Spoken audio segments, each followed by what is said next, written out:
Hello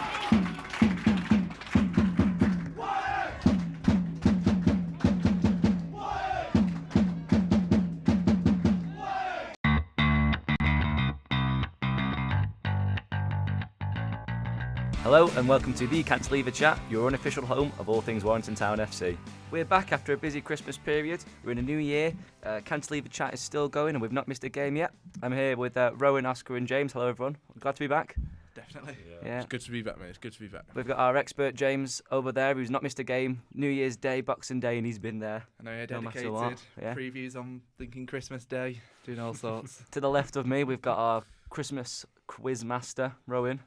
Controversial win. I don't know about that. Easy win, yeah. I don't know about that. Got a little bit tense in the last podcast. Yeah. Have we all forgiven each other after that? Nah. I think they have. It feels like there's a bit of tension going on. Since last time we've talked, we previewed North Ferriby, and it turned out to be a big win. In fact, the biggest win since the first qualifying round against Burscough. 4-0. Entertaining game. Yeah, it was really good. I think we deserved the margin of victory. North Ferriby weren't anything special really. They weren't a particularly good side, but you can easily trip up against that kind of team. And I think once we got the first goal, I think it was from the penalty spot. I think after that we kicked on. We deserved the win. I think that's one thing that we've been lacking a bit this year. If we've been on top in games, we've not killed them off. But I think against Ferriby to win by 4 goals, it was certainly pleasing. And in December, 5 wins. In the past 6, we've had 5 in 6. Just most recently, the loss. A good December. You wrote a piece. Is December going to prove, Warrington's promotion sort of fight? A very good Christmas period for Warrington. Exactly. And I think when I was speaking to the chairman, Toby McCormack, over Christmas, and we're actually talking about how many points you want to get over the Christmas period, and sort of aiming for about the 6, 7, 8 point mark over 4 games. And I think the fact that they got 12 from 12, especially with a couple of really tricky away games. The home game against Buxton just before Christmas, that's one that we had to come from behind really late on. That was a really, really good, solid performance, I think. Dominic Reed off the bench. Last minute winner. Me and James were there and the crowd went mental, didn't it? Yeah, there was absolute scenes in the press box, wasn't there? Edge of the box screamer. You couldn't believe it. It was really surprising though, wasn't it? Because I think, from my point of view, Buxton have been the best team that have come to Cantilever Park this season. They're not the highest up in the league that we've faced. But their front line, their front two, they caused us problems. Their striker in particular, I can't remember what his name was, but he was Simpson, something like that. He was a really good player, and I think they weren't any pushovers. And I think the fact that we managed to get back in it from the penalty spot, 5 minutes to go, and then the momentum's in our favour, isn't it? But I think that result showed that. I was speaking to Paul last week, and he was saying how he can recall on his bench. He's got that big squad that, like we saw on Saturday, he's got 4 strikers on the bench that he can just pull off and hopefully get a goal if we need it in the last couple of minutes. And they were also saying against Witten how Josh Amis came on and they didn't score, but it defensively helped the team, so that's what it's all about. They have got a big squad, Warrington Town. Is that something you rarely see in the sort of leagues? Yeah, normally you don't get this kind of strength in depth. You look at Warrington's team now, and I could probably say we've got at least 2 players in every position. Even earlier in the season, maybe there were some positions where we were a little bit weak. But then you look now at right back, we've got the likes of Mitch Duggan. If he's not playing, we've got Evan Gums who can fill in there as he did at the weekend. We've got Adam Carden, Evan especially against Farsley as well when we were trying to get back into the game at 3-1. He was switched to right back, put in a delightful cross for Josh Amis's first goal. I think he really excelled. I think that's the reason why he got put there against Scarborough. But he's been really good strength in depth. I think centre-backs maybe the one area you look at and you think, if we get an injury, are we a little bit weak? Obviously, we've got Jay McCartan to come back. Whether or not he'll be fit in the next couple of weeks, he's been training a lot. So hopefully that can maybe be used to ease the workload a bit on Dave Raven and Mark Roberts. And it was a lack of mulled wine for James, who travelled on Boxing Day, 2-1, 10-men Warrington against Witten. Decent performance. It was a really good performance. I think the first half especially, we should have been far further ahead than we were. I think the early goal settled the nerves a little bit. We were playing some really good football. Adam Hughes at left back especially, delivering some fantastic crosses in from the left. And I think our strike force, if it wasn't for their keeper, could have been 2 or 3 at half time. And then obviously you get a freak mistake by Charlie Albinson under the high ball, which we haven't really seen from him since he arrived. Obviously he's gone back now. But that was probably the only real mistake that he made. And I think in the second half, when it's 1-1, when you go into the last few minutes and you get a red card, which I have to say, A controversial red card. it It's was been rescinded, honestly, hasn't it was right in front of us. It was a shocking call, and it's no wonder that they appealed it. I think it was alleged that it was like reckless or something like that, but it was a lovely tackle. Evan Gums, it was just going in hard as well, and for whatever reason, the ref brings out the red, and you think it's not going to be your day. It's going to be one of those afternoons for Warrington, and then I'm not quite sure what Whittam were doing in stoppage time. They seemed to try to play the offside trap in the 93rd minute on Jack McCreth, and the pace that McCreth's got, it just steals in. Lovely finish under the keeper. You're not going to be able to catch him offside at that stage of the game. You give man at match to Conor McCarthy. How much of an impact do you think he's made since coming in? He's been brilliant. He's led the line really well. I think, especially, I'm trying to think where he was at Farsley. He was really good. I think every game that he's played in is done well. I think he got 2 goals against Bamber Bridge, and they weren't hard finishes, but again, a good striker has to get in that position. They have to be there at the right time. And that's exactly what he did. And I think it wouldn't surprise me if going forward towards the end of the season, he's the man leading the line. We've got a lot of strength in depth up there, but I think he's maybe, at the moment, I'd say he's our best striker, just in the way that if he gets Tony Gray. Yeah, I think Tony's a really good striker, but I think at the minute, when Conor gets a chance, he's going to finish, and I think he's proved that last few weeks. Boxing Day, then it was a short turnaround to Basford United. Another win, 3-2. Ben Garrity, the star of 2 goals. Then it was another quick turnaround, New Year's Day, as you mentioned then, Bamber Bridge. And then it was another quick turnaround, Farsley Celtic 2, Warrington Town 2, second versus third place, a decent point. Yeah, we the games come thick and fast in this league, especially over Christmas. If just go back to Basford for a second, I think that was definitely our best performance of the period, going against a side who they've won 9 in a row on home soil. They're in excellent form. Obviously, their away form's a bit patchy, but we went there on their 3G pitch. It can always catch you out, and we dominated that game. They got a late red card, but I think we would have gone on to see the game out anyway. We had numerous chances. Ben Garrity was excellent.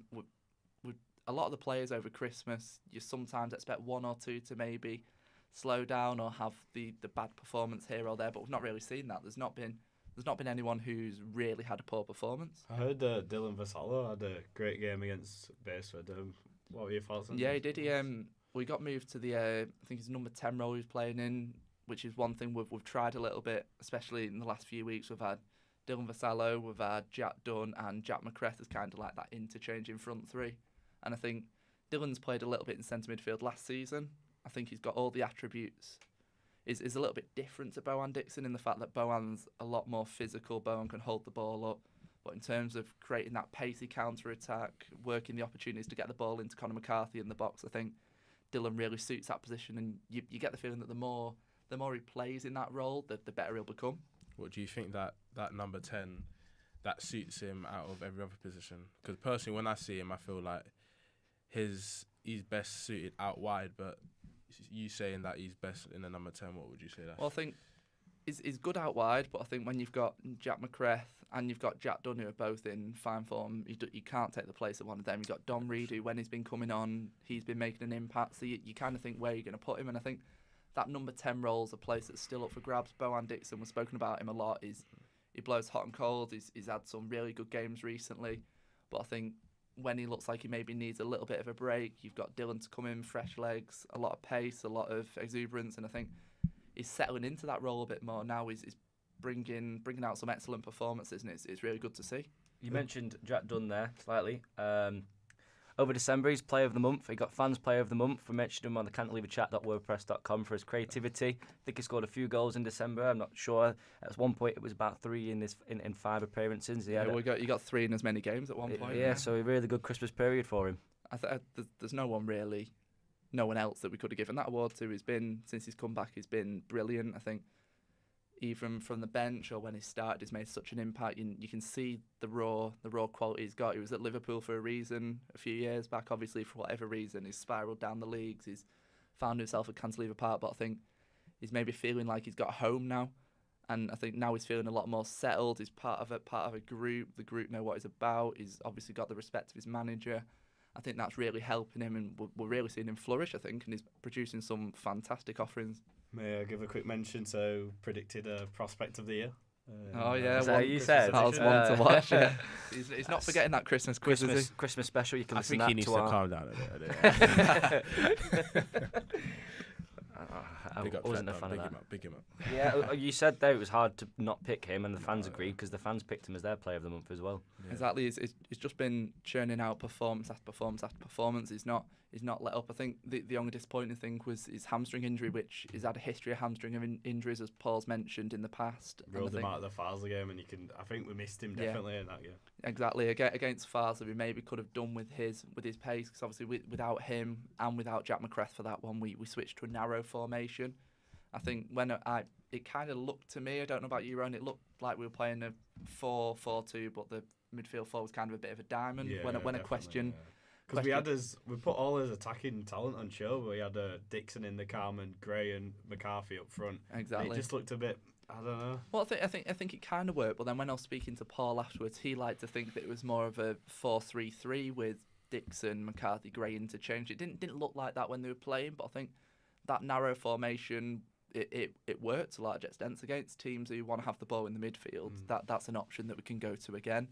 I think Gray and McCarthy, I think they worked excellently together, because Gray gives him the licence to drop deep. Got McCarthy who can push on. He likes to hang on the shoulder. I think we were missing that lack of width though, because obviously the fullbacks are there to get forward in that formation, but Farsley were pinning us at back that the fullbacks couldn't get forward. And that was the issue, I think, because in a lot of games we rely on the likes of Mitch Duggan, Alex Whittle, or Adam Hughes, or whoever plays in those fullback slots. We rely on them to push forward. But when we're being pressed back like we were against Farsley, it were no pushovers. They were in better form than Warrington before we played them. I think it's hard for them to get forward. First half especially, they couldn't really venture past halfway, because the threat that Farsley had on the counter, they were just a really good side. But I think in the second half, Paul's probably said to them, listen, we need to go at them. We need to try and get back into this. And I think you can see when they pushed up more, it worked, and we got ourselves back into it onto a pitch as well that was I don't know how you can try it. It was absolutely shocking. Well, I thought the first half we had the better chances, and their goals only really came from a set piece, a mistake from Roberts with the own goal. That set piece is an ongoing thing for Warrington Town, though, isn't it? They seem to, at the start when we started following them, they conceded from corners, and even now they're still conceding from set pieces. I think we've obviously got a reliable defence there, but we've only conceded 17 goals all season. But I think it's just a bit of lapse in concentration. We saw it again against Scarborough, where David Raven, the ball just comes over his head and he just doesn't get there. But it's just that lapse of concentration that might be just a bit. That's what it is. I think it's the individual errors, isn't it? You think now that obviously Charlie was a really good keeper. One thing that we highlighted about him when he was with us was that maybe opposition were targeting him at corners. They were pinning like 3 or 4 men around him, meaning that he can't come and punch the ball. With Tony McMillan, he's far more experienced. He's coming out since he's been back. He's punching the ball with some confidence. I think the set piece that he conceded against Farsley, that was free kick, wasn't it? And in off the post, not many keepers are going to save that. And the other one were a corner with a Dave size header, and the header was right in the corner. Exactly. When it was that perfectly in the top corner that I think it was Mitch Duggan on the line. He wasn't getting anywhere near it, and I think there's nothing you can do about them. It's just players peeling off from the man, and Paul's spoken about everyone needing to be switched on. That's certainly the case. The one person we haven't talked about concerning the Farsley game is big Josh Amis coming on, scoring 2 goals in the last 20 minutes. Oh, you asked for your subs to make an impact, and so exactly what I did. What was it? His first touch, he came on and he scored, and then he just posed like a physical threat all the way through. Deservedly got his second. I think that second goal towards the end, he bullied the keeper. Yeah. He was like a battering ram, wasn't he, when he came on? He just every time we pumped the ball up to him, he'd hold it up and he'd create a chance, and that's what you need going into the last 20 minutes. Especially on that kind of pitch, we're not going to be able to pass the ball around. So I think you need someone more physical up at the top end, and that's exactly what he provided. And I think he merited his start against Scarborough after that kind of a performance. Definitely. All good news in December, but we did have a departure. You mentioned him then. You said we've only conceded 17, a few from set pieces, but Charlie Albinson back to his home club of Blackburn, and what a player he turned out to be for Warrington Town. I thought he did brilliant in his spell coming in. A lot of people are having doubts of him, saying his distribution's not on point and he can't catch it. But overall, his distribution I thought were excellent, a lot better than what McMillan's has been. And I think, yes, he's a young keeper, so he's going to make errors. But I think if we could have kept hold of him for just a bit longer, then it would have been advantage for us. He's a very good shot stopper as well, isn't he? Yeah, definitely. Some of the saves, mate. Some of the double saves, mate. I mean, Oscar, you saw him multiple times. What do you think of it? No, I'm kind of, I won't say like I'm sad, but I'd say that he's rolling down your face. You get emotional. I'd definitely say that we're gonna miss him, because although we've got McMillan back, veteran goalkeeper and all that stuff, I felt like Albinson, as the weeks were going on, he was growing as a player, and I feel like if he stayed, he would grow more. But good luck to him at Blackburn. But no, man. That's you definitely agree with that. As the games went on, he was visibly getting more confident. Yeah. You can tell when he first started, he was very quiet. He wasn't commanding his box. He wasn't telling the other players what to do. Because when you've got experience like Roberts and Hughes and Raven in front of him, you're maybe a little bit timid. But I think towards the end, he was bossing them about. The defenders knew who was in charge, and I think. Trying to think which game was it that we went to? Was it Hednesford? I think it was, where Charlie pulled off a couple of sensational saves. Yeah, that was 1-0 away, isn't it? But it could have easily been 3 or 4 if he wasn't in there. Exactly, it was an absolutely splendid performance. And I think after that, that was the basis for him to kick on and think, right, I'm going to command this shirt. I deserve it. It'd be good if we see him, in the first team at Blackburn one day. Maybe not this season, but coming up. I think he's a very good keeper, as you say. A bit more confidence in the catch and as you say, the more comfortable he got, the more confident he got. He's a good shot stopper. So hopefully we'll see more of him in the future. It wouldn't surprise me if he gets a couple of loans, maybe higher up, maybe Football League, possibly, maybe Conference North. I think the more experience he gets, remember he's only 22, couple of years more experience, and then he could be knocking on the door of that first team at Blackburn. Tony Mack's back. He was on dual registration at Chorley. Are we glad to see him back? Yeah, he's looked good since he's come back. I thought he's got that experience, obviously. He's commanding his area. He hasn't put a foot wrong since he's come back, really. Exactly, he's a really good keeper, as you say. If you're losing someone of Charlie's experience, you want someone of equal experience to come in, and that's what Tony provides. I think he's been unlucky with injuries, hasn't he? Having that broken jaw in a work accident, gashing his knee at Halifax. More than unlucky, I think. I know he's had a nightmare, hasn't he? Over he has. Since we started following him, he's not been able to get on the pitch. But I think, it's nice to have him back. I think he shores up the back line. Obviously, he's not, since he's been back, not kept a clean sheet yet. But you think about the goals that've been conceded; they've not necessarily been his fault. They've been individual errors, mistakes. I think, as Dave Raven pointed out after Scarborough, he said that he took the blame for that, said it was a schoolboy error. And I think when something like that happens, the keeper can't account for it. And I think that's just been the thing that's maybe been killing Warrington a bit recently. Say individual errors there, and Scarborough. We'll move on to that one, the latest game. Scarborough 1, Warrington Town 0. Rowan and Oscar, you two were there. David Raven put his hand up by the looks of it. What happened? What went wrong? So I interviewed Raven after the match, and he just holds his hands up saying, ball comes over, obviously late in the game, it's a bit windy, ball comes over, you're a bit unsighted, just goes over him. It's just one of those mistakes that just happens. Experienced defender, he's been reliable all season, so it's just come over. Bit surprising there. Ball comes through to Walshaw, who just, nice finish to be fair, chip over McMillan. It was a good finish. Coolly. That's the game. Coolly, what did you think, Oscar? To just expand what you said, I was surprised, because Raven for me has been one of the standout players this season for Warrington. Why we're in this position in the first place, and when I saw the ball coming over, and then I was like, routine header, and then it's like he just misjudged his step, and then it just went over him. So I was a bit baffled, but oh well, and yeah, man. And his experience and maturity showed, because he still spoke to us at the end. He spoke to the media, and he's now on our YouTube page. We'll listen to him now. I said, I'd like to see it again, because it's just a hook out of nowhere, and then I'm thinking, got it, and then the wind's took it away, and it's gone over my head, and yeah, it's a poor goal to concede and frustrated with myself. It's schoolboy stuff.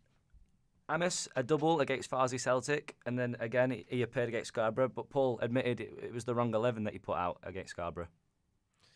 I was speaking to him after the game, and he was a bit he was kind of contemplating of where he went wrong, it was kind of clear to see that it was during the game that things weren't going right from the off. There was a few times where the ball would be lumped up to our top man, and the connection wasn't there between him and the other players. And in the first half, it seemed that we were on top. You know, we had all the chances. Scarborough didn't even have a shot at all on goal. But then it's like the roles changed straight after the half, because it's like we struggled to get out of our half, and they fatally got the goal. Yeah, I think especially Josh Amis didn't have the best of games. He was on the floor a lot. The Scarborough fans booed him. They hated him. We had a few replies in our tweets, didn't we, about one of your match reports? Did you not? Oscars match report. They What were. your thoughts on that? I feel like they were just. It was the truth, and they didn't. They can at me whenever. But what is your at? Sorry, Mr. Clark. I think Oscar's blacklisted now, isn't he, from all North East clubs after that? No, because it was literally. All right, let's be honest. Everyone in the crowd, even when we were sitting next to some of the Scarborough press people, and after their challenge, everyone was like, "Oh, that was a bit harsh." Yeah, you speak about the red card. It's just the red card, the red card, and that was a bit harsh. They were like, "Oh, I don't know about that one." And then as soon as he gave the yellow card, it's like everyone in the ground was like, there was a bit of a relief, because it was a blatant two-footed. It was a 50-50, but the way who was the guy? Alex Whittle. Valentine. The way he went into the tackle, I just felt like he was trying to hurt Whittle. So, you know. I spoke to Raven after the match, and he was saying Whittle even had like stud marks on his knee, so it must have been quite a tough challenge. And the referee's just missed, has he? He saw the just clash, not giving it a red, just booked him, yeah. Just a yellow card. Whittle's not someone who goes down easily as well. I don't think he'll stay on his feet. He's a tough warrior, Alex Whittle, and I think if he's hurt and he's got stub marks, I can't see how the referee's not showing the red card. I kind of feel like the ref kind of bottled it. I felt because the crowd were on his back. A massive crowd as well, over 1,000 people. There was a lot of fans there, and they were on his back like. After every decision, they were just on his case all the time. So I felt like if he gave the red card, then there would have been chaos around the stage. Would have been bedlam in the North East. You say the luck ran out, but as we pointed out at the start of the show, 5 wins and 6. They are in the fourth in the league, but there's only a point separating them from the top 3. Farsley Celtic at the top, South Shields, Nantwich. So you can't be disappointed, can you, after that December and the start of January? No, I think the next month or month and a half is going to be, that's going to define whether we go up or not.